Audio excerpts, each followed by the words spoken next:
Tonight, we step into the silent Finnish woods of 1960, a land of long summer nights, endless lakes, and the hum of insects under a pale, restless moon on the northern shore of Bodom Lake. For teenagers pitched their tent, laughing and teasing, oblivious to the shadows that waited among the pine trees. By morning, 3 lay dead, their bodies a tangle of blood and blunt force, knives glinting in the early light. 1 boy remained, untouched, staring at horror that defied explanation. The police called it unsolved. The country called it a nightmare. And more than 60 years later, the lake still holds its secrets, whispering anyone who dares to linger at its edge. The night at Lake Bodom was supposed to be like any other. The boys laughing, the smell of campfire smoke, the endless whisper of Finnish pine trees under the summer sky. But the scene discovered at dawn was a portrait of pure, incomprehensible horror. Blood everywhere. The kind of blood that makes you gag even through a photograph. Bodies splayed like discarded dolls, each one a silent scream frozen in time. Nils Gustafsson, only 15, would later recount that the first thing he noticed was a smell, iron-tinged, metallic, the scent of life being stolen in slow motion. He said something almost childlike, but it clung to the air like a curse. They didn't make a sound. I think they were asleep. There's a terror in imagining someone asleep when death walks in, a terror made heavier because it was true. That night, for teenagers camped on the shores of Lake Bodom. 2 boys, 2 girls, their laughter cutting through the forest-thick silence like fragile glass. By morning, 3 were dead, stabbed or bludgeoned. The 4th, Nils, was alive, untouched, almost as if the killer had chosen with cruel precision. The police photographs from that morning are still disturbing. Not because of some cinematic flair, but because reality rarely needs embellishment to terrify.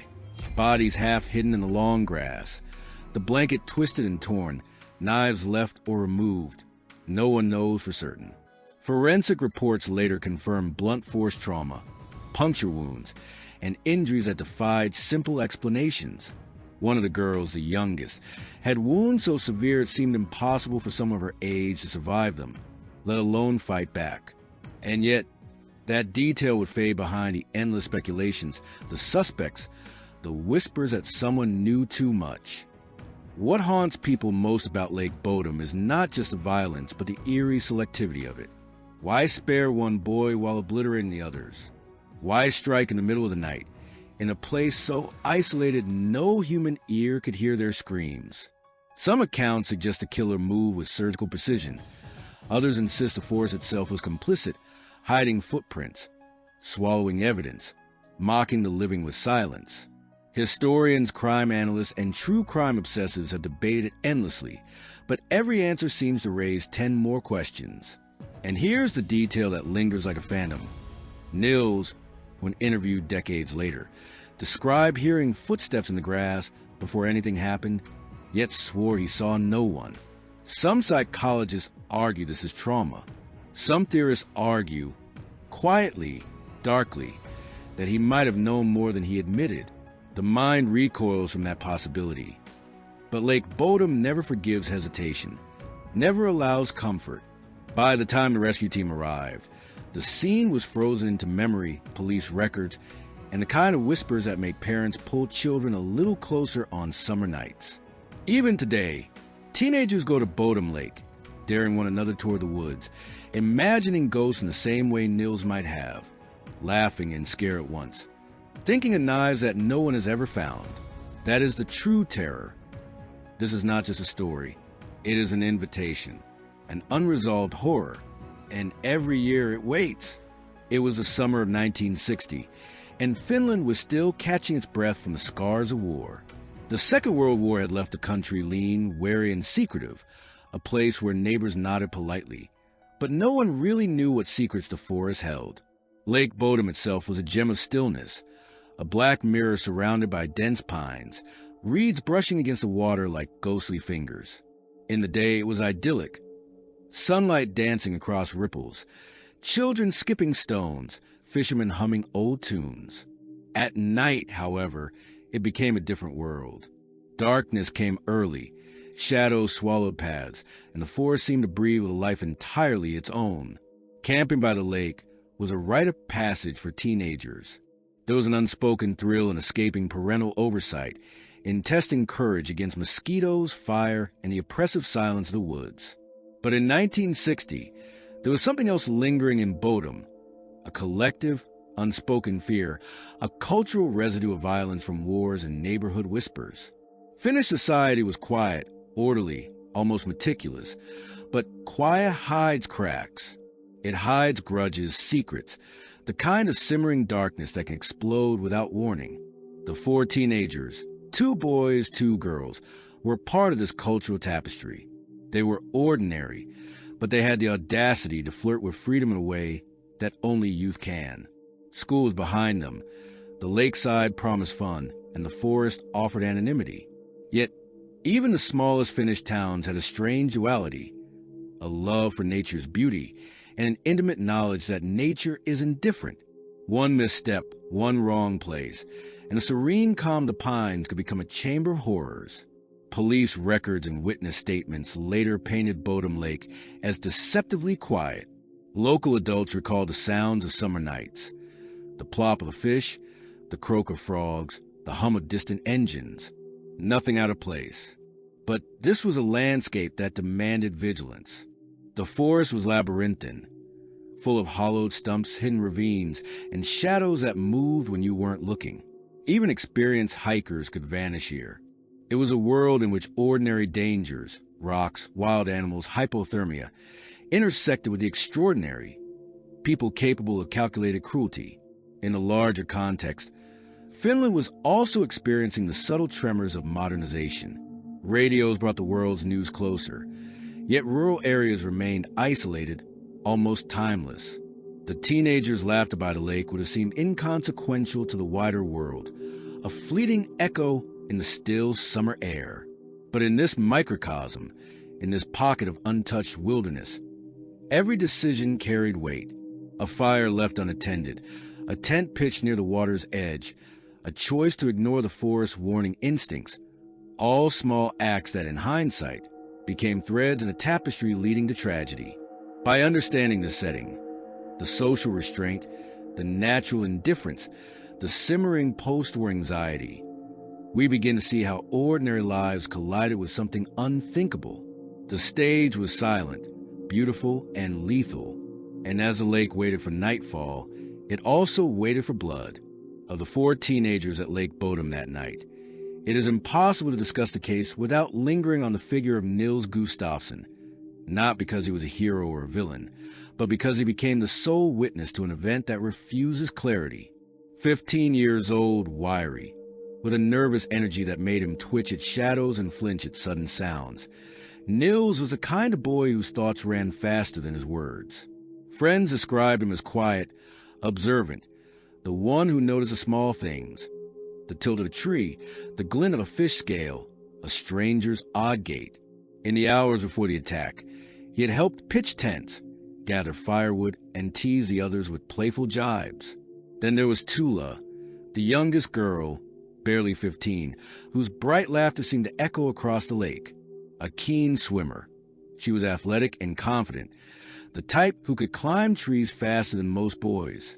And the other 2, Seppo and Ermli, were slightly older, with their own small ambitions, secrets, and adolescent bravado. Each of them carried the fragile hubris of youth, the belief that the woods were a playground, the night a harmless companion. Yet, Nils' place in the story is central not because of what he did, but because of what he did not do, or perhaps what he did but cannot fully articulate. Survivors of mass violence often become repositories of memory, holding pieces of the puzzle that will never fit neatly together. His recollections are halting, punctuated by pauses and tremors, moments when his gaze drifts as if the forest is still whispering its secrets into his ear. "I tried to wake them," he said later, voice low, almost apologetic, "but I couldn't all happen so fast." What makes Nils psychologically compelling is a tension between innocence and suspicion. In his interviews, there is the nervous energy of a boy haunted by survival, combined with perplexing calm when describing the violence. One moment, he trembles as he recounts the sight of his friends' lifeless faces. The next, he calmly details the angle of the knife wounds or the pattern of blood on the grass, as if cataloging evidence for someone else to find. It is a dichotomy that both fascinates and unnerves. The setting, the victims, the night itself, all converge to make Nils a focal point of the narrative, whether we like it or not. He is a living repository of terror, carrying the weight of unanswered questions that haunt the lakeside decades later. And perhaps most unsettling of all, despite surviving when all others perished, he remained forever tied to the blood-soaked memory of that night, a boy who knew too much but could never fully speak. Nils is not a villain, and he is not a hero. He is a witness to the inexplicable, a psychological mirror reflecting our own discomfort at chaos, randomness, and the fragility of life. And in examining him, we begin to glimpse the terrifying heart of Lake Bodom itself. It began as a normal summer evening, with laughter spilling across the surface of Lake Bodom, the kind of laughter that feels immortal when you're 15. The four teens had set up camp on the northern shore, a quiet cove surrounded by trees so dense they seemed to absorb sound. They fished, they joked, they teased one another with the reckless bravado only teenagers possess. Everything was ordinary, beautiful even, until the ordinary fractured. The first disturbance is almost laughably banal in its simplicity, which makes it all the more horrifying in retrospect. Nils later recounted hearing footsteps crunch in the underbrush, soft but deliberate, like someone stepping on broken twigs with a purpose. He thought it might have been a local hunter, a stray dog, the forest playing tricks on his nerves. But the footsteps grew closer, circling the campsite, precise, measured, confident, the kind of presence that makes your blood thicken and your stomach curl. And then it hit, the initial violence. The first screams were muffled, distorted by panic.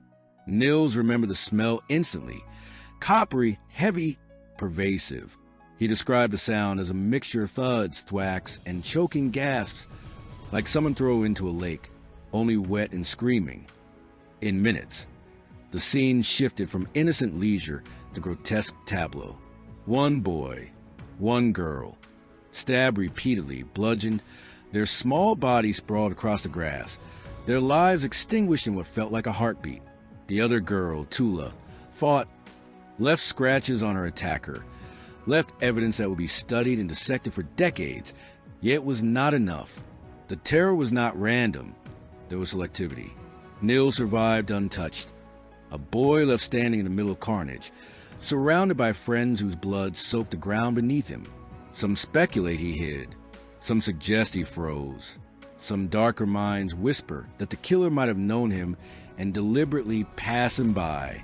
But no one, not even Nils, can explain why he alone remained alive, staring at the horror unfolding before him, a witness to an act so violent that the mind struggles to process its randomness. By the time Nils ran toward the nearest road, hoping for help, the forest had swallowed everything else. The perpetrator, the echoes of struggle, the secrets embedded in the shadows. Locals arriving minutes later found a scene that seemed almost cinematic in its cruelty, a fire still smoldering, tents half collapsed, knives or blunt instruments removed or left deliberately visible, a silence so heavy it pressed against the rib cages of the rescuers. The first disturbance, the sudden eruption of violence, set the tone for every haunting question that followed. Who could commit such a precise, brutal act? How did they know the victims? And most chilling of all, why spare one boy while ending 3 young lives? That night, Lake Bodom transformed from a placid retreat into a stage for incomprehensible horror, and every detail, every footprint, would be scrutinized yet never fully explained.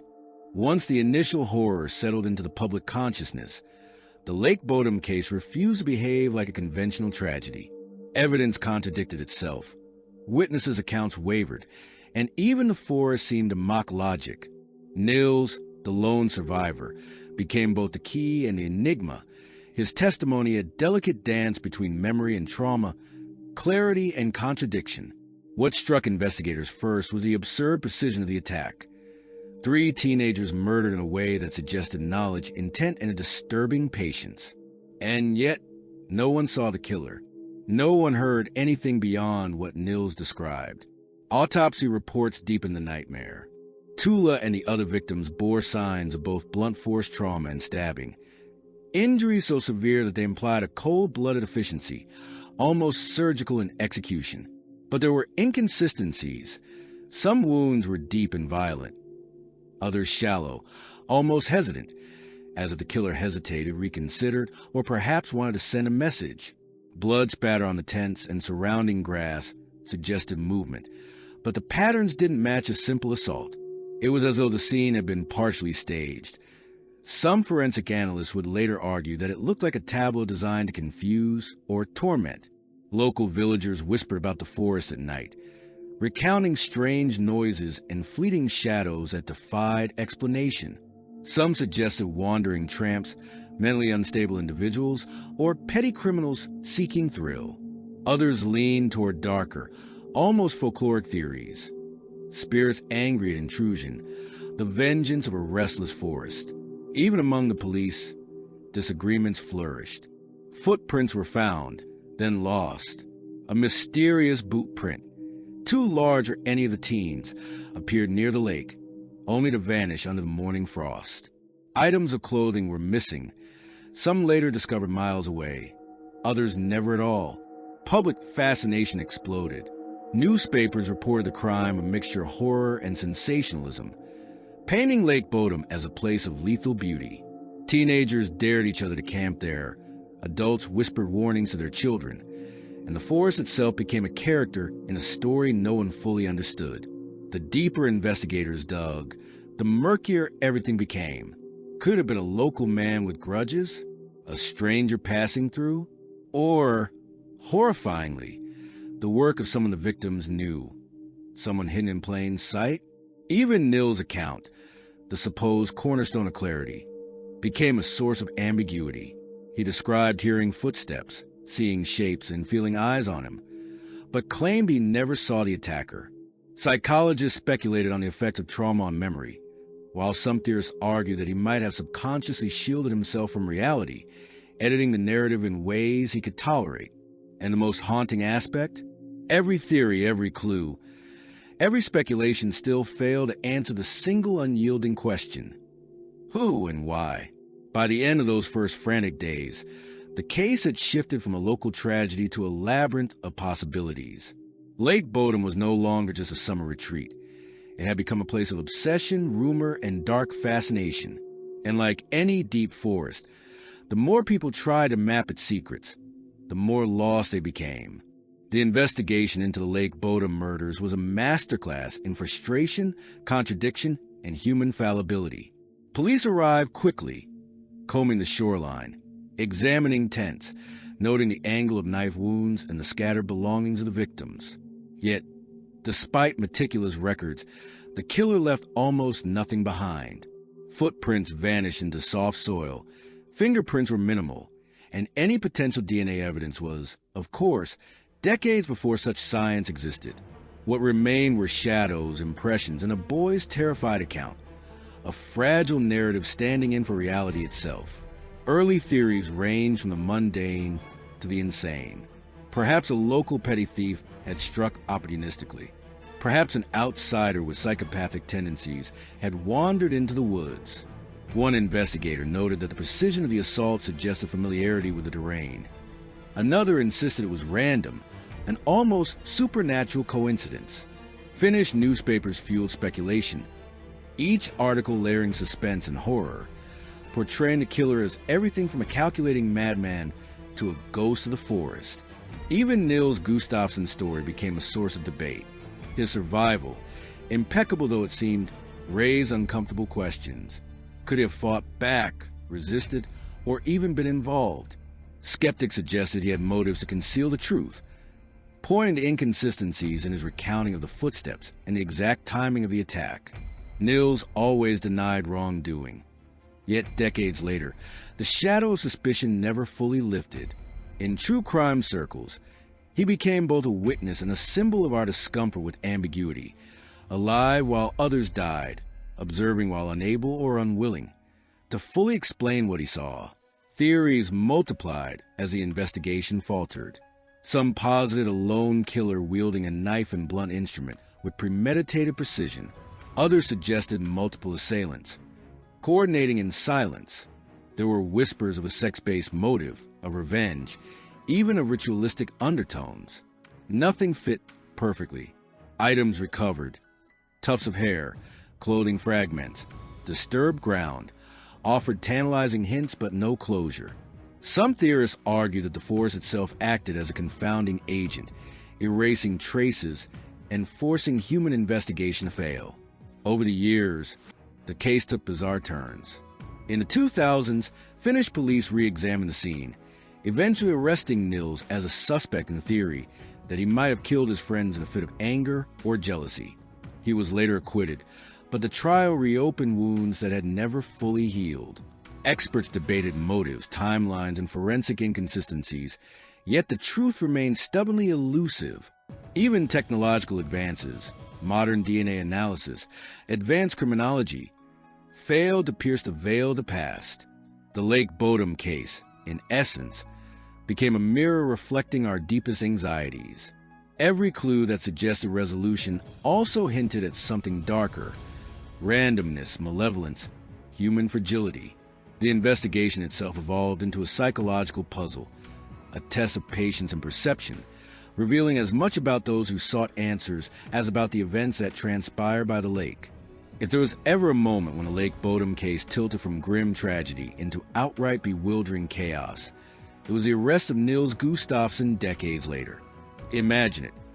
The same boy who had survived the night untouched, the sole witness to unimaginable violence, suddenly branded a suspect in the very crime that had defined his adolescence. The accusation was not a spur-of-the-moment hunch. Modern forensic re-examination suggested traces of blood on his clothing could have come from a struggle, and inconsistencies in his recounting of footsteps and timing were scrutinized with almost surgical obsession.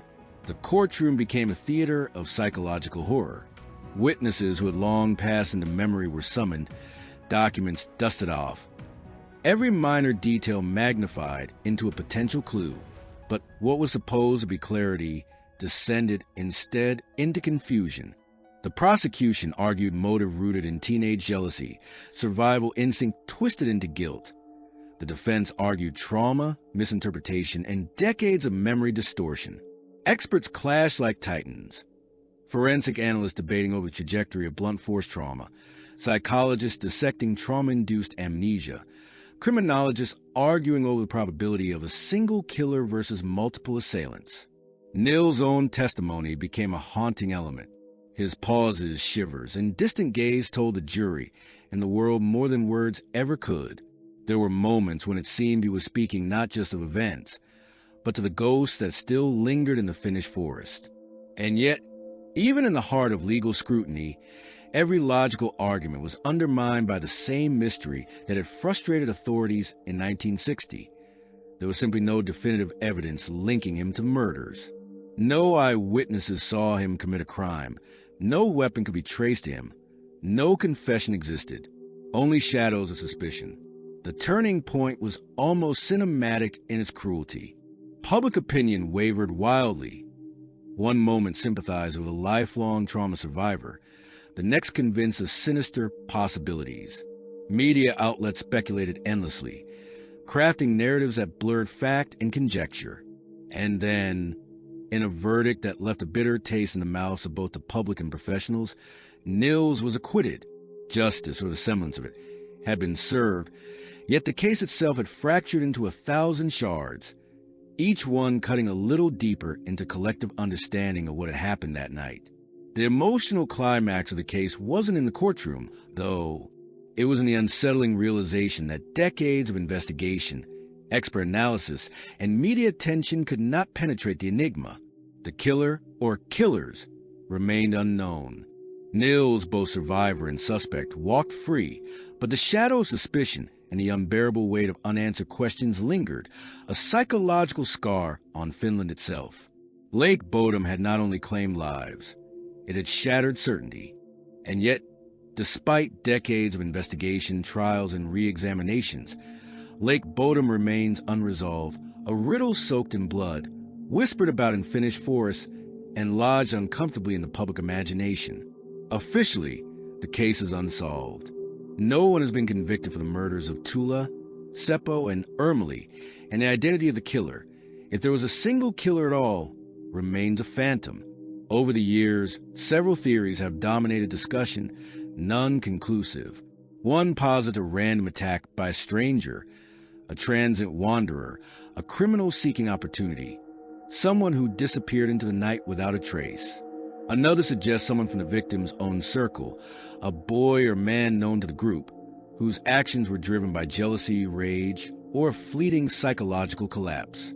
A more folkloric interpretation, whispered in certain circles, imagines the forest itself acting with agency, the pine trees conspiring with human darkness to orchestrate death. None of these theories can fully reconcile the chilling selectivity of the assault. 3 killed, 1 left alive, no apparent struggle by the survivor. Modern forensic attempts, though aided by DNA technology and retrospective crime analysis, have yielded little. The fragment of evidence that survived decades of exposure, clothing, photographs, old reports, cannot definitively point to a perpetrator. Even Nils Gustafsson, acquitted decades after the murders, remains enmeshed in suspicion, a permanent fixture in the case's unresolved psychology. Some academics suggest the case is unsolvable because of its timing, location, and the chaotic nature of human memory under trauma.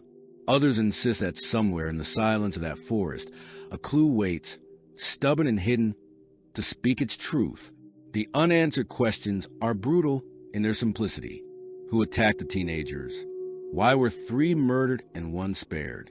Was it a personal vendetta, an opportunistic crime, or a terrifying coincidence? And perhaps the most haunting question, if the killer was among them or nearby, did they ever return to the lake? The wilderness has kept its secrets jealously, absorbing footprints, erasing sounds, and mocking every attempt to impose logic on horror. Even after decades, Lake Bodom's waters ripple with ambiguity. The scene has become almost mythic, a campsite in a dense forest, young lives snuffed out under a summer sky, one survivor staring into a dark, unknowable night. Every retelling adds nuance, perspective, and dread, but none dispels the fundamental uncertainty. The case resolves not with closure, but with tension, a suspended terror that refuses finality. The shadow of Lake Bodom stretched far beyond the forest, into the hearts and minds of those who lived through it, and even those who only read the stories decades later. Survivors, families, and investigators were scarred in ways that statistics and police reports cannot capture. For Nils Gustafsson, the psychological toll was immense. A life spent haunted by questions he could neither answer nor escape. Even his acquittal could not erase suspicion, and every summer, when the lake glimmers under the sun, the ghosts of that night seem to shimmer just beneath the surface. Society, too, felt the reverberations. Parents became wary of teenage independence. Communities debated safety and trust. And Finland's media landscape was forever changed by the case's sensational coverage. It introduced a quiet paranoia, the idea that danger could strike anywhere, even in serene lakeside idols, and that innocence was never a guarantee of safety. The Bodom case became a touchstone in Finnish culture, referenced in novels, documentaries, and even songs. Its legacy is a subtle insistence that nature and humanity are intertwined in both beauty and cruelty, and that tragedy can arise without warning. Criminal investigation itself evolved because of the case. Forensic techniques were reconsidered, protocols for isolated crime scenes adapted, and the limitations of eyewitness testimony, especially from trauma survivors, became a focal point of discussion. Psychologists examined the long-term effects on Nils and others connected to the case, learning lessons about post-traumatic stress, survivor guilt, and the delicate boundary between memory and imagination. Lake Bodom was no longer just a crime scene. It became a laboratory of fear, trauma, and human psychology. Yet the cultural imprint was even stranger, almost macabre. Teenagers dared each other to camp where horror had occurred.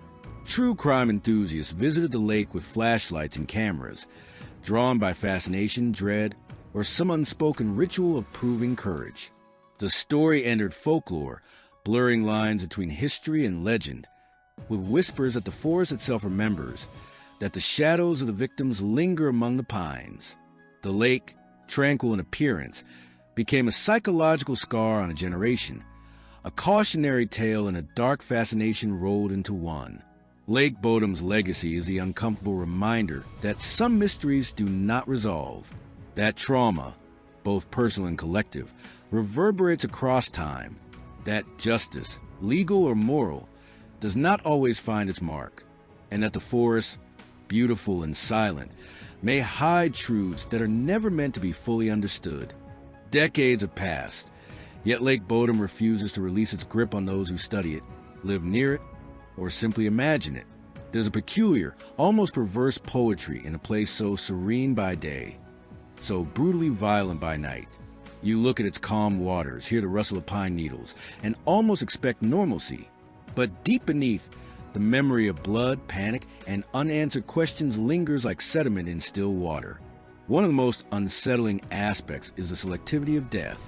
3 teenagers slaughtered, 1 left alive. The randomness or deliberate precision defies human intuition. Psychologists call it survivor's trauma. Criminologists call it an unsolved puzzle. Storytellers call it haunting, but perhaps it's all 3. The forest, the night, and the killer, known or unknown, conspire to create an event that refuses narrative closure, and that is the true terror. Some theorists argue that understanding Lake Bodom requires abandoning the search for tidy answers. Maybe the killer was never caught because a crime was not meant to be solved, or maybe the forest itself erases our efforts to control meaning. Maybe Nils' survival, so improbable, is not proof of guilt or innocence, but proof that human memory and chance operate on planes we barely comprehend. There's an irony in surviving horror, only to spend a lifetime haunted by the very questions that cannot be answered. And yet, the lake story persists.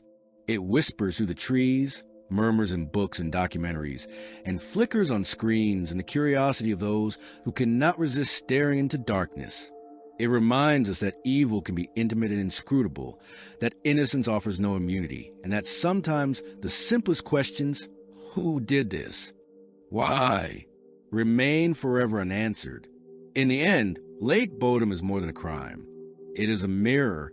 It reflects human fear, obsession, and our uneasy fascination with what lies beyond comprehension. It teaches that some shadows never fade, some silence never breaks, and some blood, once spilled, stains more than the earth. The forest waits, the lake waits, and we are left staring, knowing that in the quiet, terrible geometry of that night, some truths may never surface. Hello everyone, and thank you so much for listening. As usual, please leave any comments or feedback you may have, and I hope to see you all again in the next case.